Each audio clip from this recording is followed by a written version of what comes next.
सबसे पहले दोस्तों आप लोगों को वर्गमूल और घनमूल सीखने के लिए कुछ संख्याओं के वर्ग और घन मालूम होने चाहिए। सबसे पहले हम वर्ग एवं घन की कुछ संख्याएं देखेंगे। 1 से 10 तक की संख्याओं को लेंगे और उनका वर्ग और घन आपको याद होना चाहिए, तभी आप वर्गमूल और घनमूल कर सकते हैं। जैसे 1 का वर्ग और घन, ठीक है।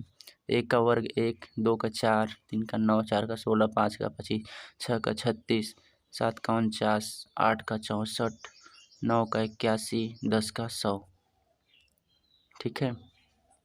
घन 1, 8, 3 3 का 9, 3 27, 64, 125, 216, 343, 512, 729 और इसका 1000 हो जाएगा, ठीक है। ये बहुत ही सिंपल है, आप लोग इसे याद कर सकते हैं। याद कर लेंगे तो वर्गमूल और घनमूल निकालने में आसानी होगी, ठीक है।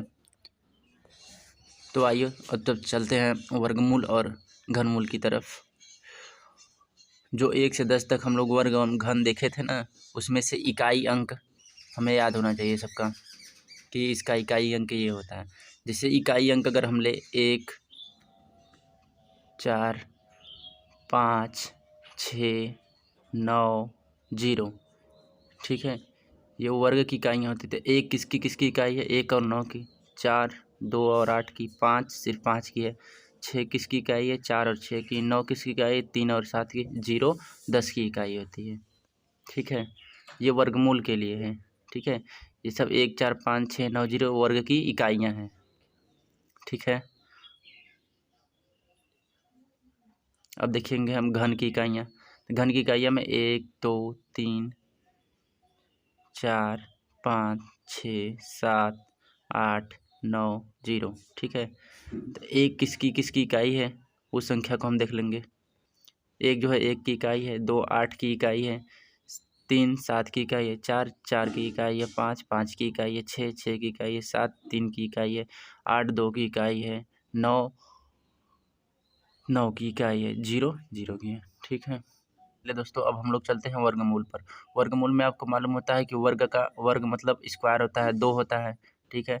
जैसे हम लेंगे इसमें तो इकाई से 2 2 का जोड़ा बनाएंगे, ठीक है। तो पहले 25 का इकाई अंक 5 है, तो 5 किसका वर्ग होता है? 5 का।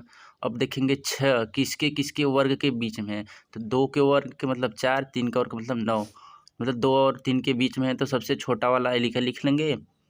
और अगर 4 के मतलब 4 के नज़दीक है तो ऊपर ये छोटा वाला सही हो जाएगा हमारा, ठीक है। और जैसे हम ले लें 8836, तो पहले 2 2 का जोड़ा बना लेंगे, ठीक है। अब 6 देखेंगे।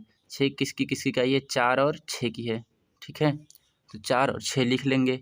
अब देखेंगे 88 जो है वो किन के वर्गों के बीच में है, तो आपको याद होना चाहिए, ठीक है। तो 88 जो है 9 और 10 के वर्ग के बीच में आता है। तो 9 और 10 हो गया, तो सबसे छोटा वाला 9 है, तो 9 को लिख लेंगे दोनों पर, ठीक है। तो जिसके नज़दीक होगा हमारा 88, उस संख्या वाला हमारा सही हो जाएगा। जैसे 81 के पास है 88, ये ऊपर वाला हमारा सही हो जाएगा। अगर 100 के नज़दीक होता तो नीचे वाला सही हो जाता, ठीक है।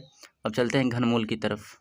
घनमूल में आपको पता होना चाहिए कि आपका इसमें 3 3 का जोड़ा होता है, ठीक है। जैसे कोई एग्जाम्पल हम ले लें 156 और 25 का, तो इसमें 3 का जोड़ा इकाई अंक से और इधर का 2 अंक हो गया।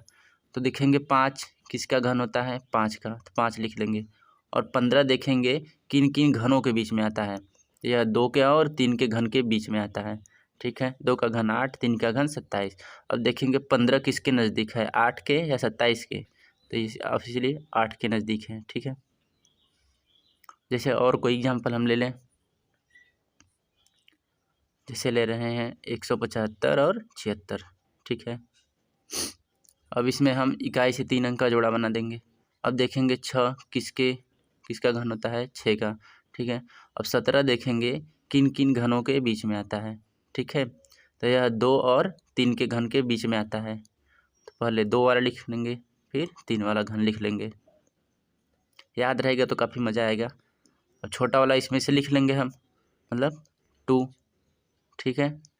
अब देखेंगे 17 जो है 8 के या 27 के पास में है, किसके नज़दीक है?